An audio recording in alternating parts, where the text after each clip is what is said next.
Yes. Let me waste half an hour of my time talking to my recording program, which does not have my mic recording. Brilliant. Hey everyone, it's Hylain, and welcome back to my storytelling method. This is the second take of this I'm doing, because, as I just revealed, the first one got lost in transit. Hey, doesn't the barkeep over there look like he has a beard because of the cat? Okay, cat's gone.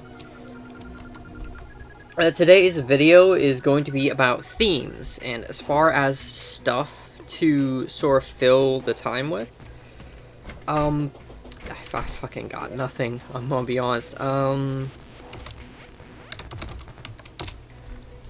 Like, I had this whole, like, oh yeah, thing, and yeah, I'm gonna be gathering souls in that, and getting fucking life fruit. No. No, that's all gone. It all did not survive transit. No. So instead, we'll end things off with Cryogen, and I think we will go for more life fruit. Oh god, they cost gold? Pass. The only other one I, like, would be able to do is, the Blood Moons one. Because blood samples tend to actually, like, have, you know, like 10 of them make any potion you desire, which is awesome. I need to add more dirt. Anyway. Life fruit. And themes. As far as themes go, they are the moral, the lesson, whatever, like, you're trying to convey with your story. If you're just starting out writing, don't worry too much about them. They are definitely an important thing if you want your story to have, like, a deeper meaning, to be more, have more depth to it, but it's not a requirement. You do not need a theme to have a good story.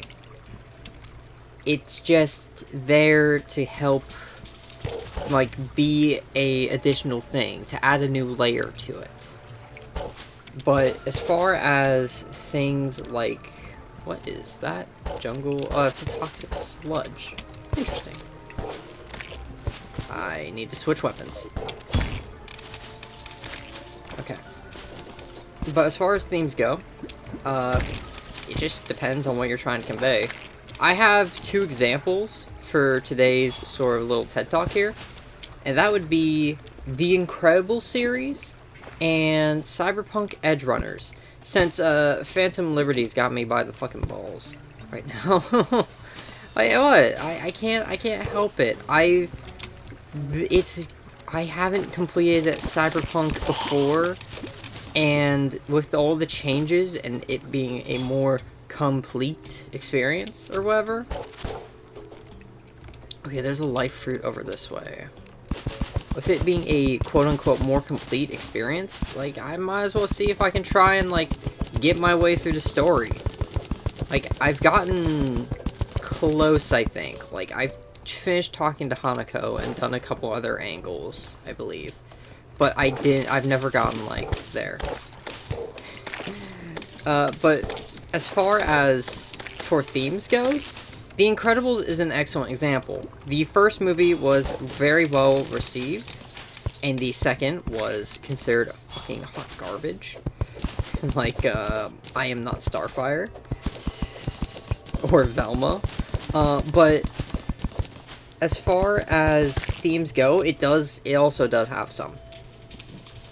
With the original Incredibles, it had a theme about the importance of family, being how, like, Helen went out of her way to try and go after Robert, while he, like Mr. Incredible, Robert himself, did not actually, it didn't feel like he felt the same, like, value on family as his wife and kids did. Which he then learns by the end of the movie, you know? Or is supposed to. Whether or not he actually does learn it is probably debatable, if I have to say.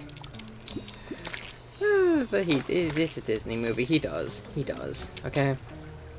I need to go down here. The second theme is one that I like a lot more, and that would be the consequences of your actions. Because the entire movie is based around Syndrome, the villain, and how he was, once upon a time, a fan of Mr. Incredible. He used to, like, hero worship the guy. But, what a single callous, go home, I don't want you here, like, harshness from Mr. Incredible, and his image was shattered, you know? He started to become, like, he started to resent and become the thing that Mr. Incredible fought against. This is the edge of the jungle, it looks like. I think. Okay. Nothing over here. Where is fruits? Fruits of the Loom. Okay. There's one nearby. Yep, there it is. Okay.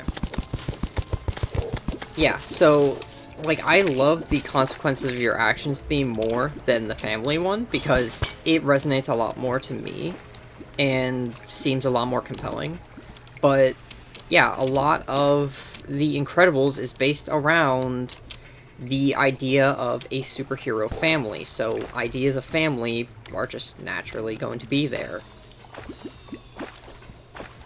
Is there... No, there is not. Okay, let's just mine this way and hope for the best. That just be how it is sometimes. As far as The Incredibles 2 is concerned, the themes were of over-reliance on heroes, and I had it... Oh, yeah. I was about to say, I had it earlier. I completely forgotten. But, the importance of how some people are good at certain things. Like, the entire, like, beginning premise of it was that they wanted Elastigirl, because she is a lot less destructive than Mr. Incredible, you know?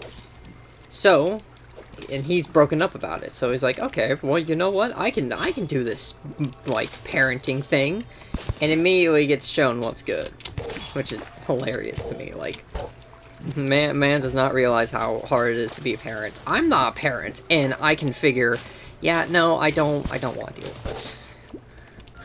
It seems like way too much. Just, like, having kids just seems like way too much, you know? But he does eventually figure himself out because Disney, and, well, actually no, it's Pixar, isn't it? Yeah, the theme of,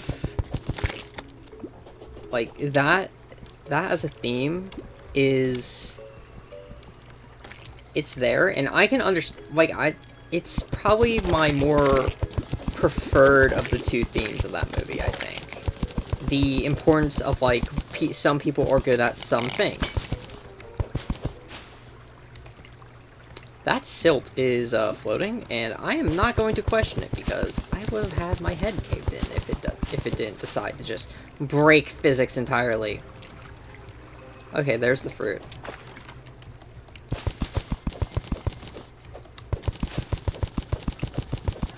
Where... And if I had to... Right, if I had to choose, like, a few themes for a third Incredibles movie, like, if I had to write up and do all that, I would have chosen themes of vigilantes versus heroes, and the passing of the torch. The Incredibles 3, to me, would be a movie about 10 years later or something, you know? Heroes have been back for a while and all that. And Helen and Robert can't really do their work like they used to. Meanwhile, Violet has been in touch with that agency guy from the last movie, and Dash is trying to figure out his own hero method without, like, the help of some freaking guy. I'm not saying, like, and to be fair, that is a point subject to change, but the reason I said it like that is because of this vigilante character. Mr. Incredible and Elastigirl would be able to sniff out that, oh, this guy's bad news from, like, a mile away, right? Well, not their kids, because their kids haven't had the same amount of life experience and hero work that they have had. So, when comes time, like, Dash jumps on board and, you know, joins him. Doing what he thinks is good work, until eventually, oh, this guy might not be so good, you know? That's the general idea behind that. And the passing of the torch, as I said, like, Helen and Robert are getting old. There's not much they can do about that, so they just need to get their kids ready for, like, if they want to continue the hero work that they all started, you know? Overall, I do want it to be a conflict of right versus good. I would have wanted it to do that, and show that there is not always a right answer, but there is an answer that hurts the least people. And that should be what you strive for. What the fuck is that?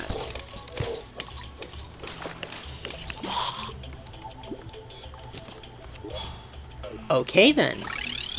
That just happened. Cool. Yeah. Let's take these.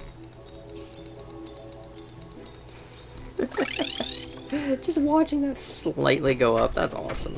Alright, we're good. There's cobalt, there's jungle grass. Wait, cobalt? Oh yeah, I guess I did mine a little bit, huh?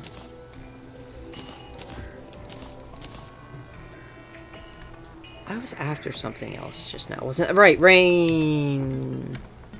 No, I need a... where is the raindrop thing? It's like somewhere with the Eye of Cthulhu and all that.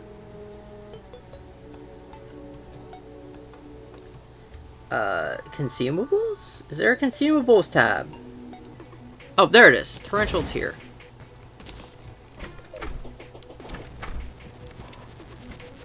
Alright. Now with that out of the way, let us head over to the snow biome to get this party started. As far as... yeah, but that would be my idea for, like, an Incredibles 3. Something about... I've immediately brain farted. The coming of age and the difference between right versus good. Because what's good isn't always what's right. Also, goddamn corruption. I need to fucking get a biome sense potion, I guess.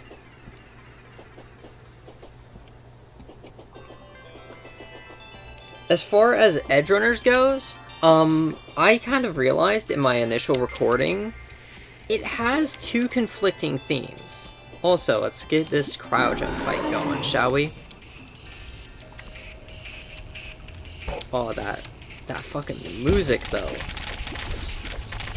Oh, he's summoned a blizzard, huh?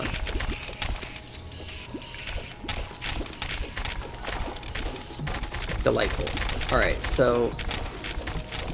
the first one is a theme about, like, surpassing your limits. You know, the usual anime, oh yeah, freaking going further beyond type deal. Which, I mean, that's not bad, it's just, as I said, like, anime trope, my man. Freaking... That's some Dragon Ball Z type stuff.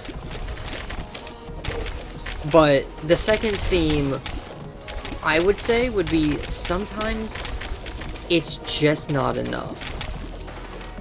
In the case in point, Atom Smasher.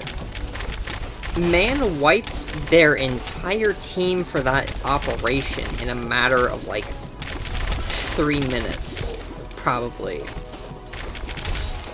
Like, beyond the whole, like, stop and fucking anime talk monologue. Yeah, nah, he wiped the floor with them. Oh, charging 3 times? No, he's just in the ground. Delightful.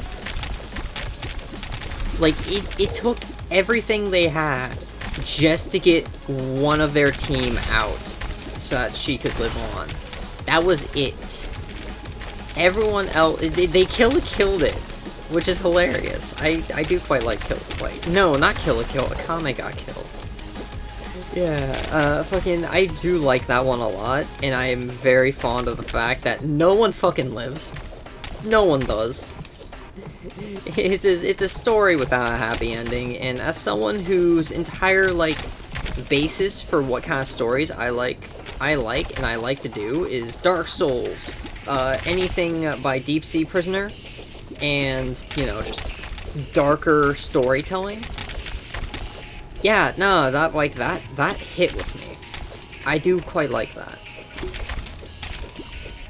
Now, that's my thing, though, and as I said, some things do not have themes. Case in point... Cool. Case in point with this being fucking... just... most kids' story themes. Like, Percy Jackson. It doesn't have a theme. It's a thing of adventure, of going through the Greek legends, and teaching you about how those were. It does not have a greater theme, like, immediately present, or, like, stated throughout. Unless you want to count something involving destiny and all that, which, I mean, yeah, but that theme's a dime a dozen. Beyond that, though, I mean, that's it. It's a lesson, something that you're supposed to, like, base your story around, so that it's not always obvious, but it's always present. Okay? And some stories just don't need one. Or some stories end up making their own. Like, that entire thing of you're not good enough, always, from Cyberpunk, that's just me speculating. It could not have that theme. Yeah, at all. And I don't know. You know? Like, that was just a shot in the dark. He warped into the house behind me. Run away, because that thing's on my ass. I need to buy a bunch of these later.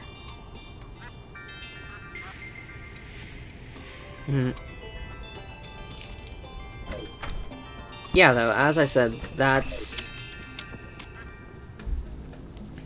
gonna be all, though. Like, most of these are just my philosophies on whatever topic, as you guys know, so, like, pick out what you can, but also keep in mind that I'm just going. Alright.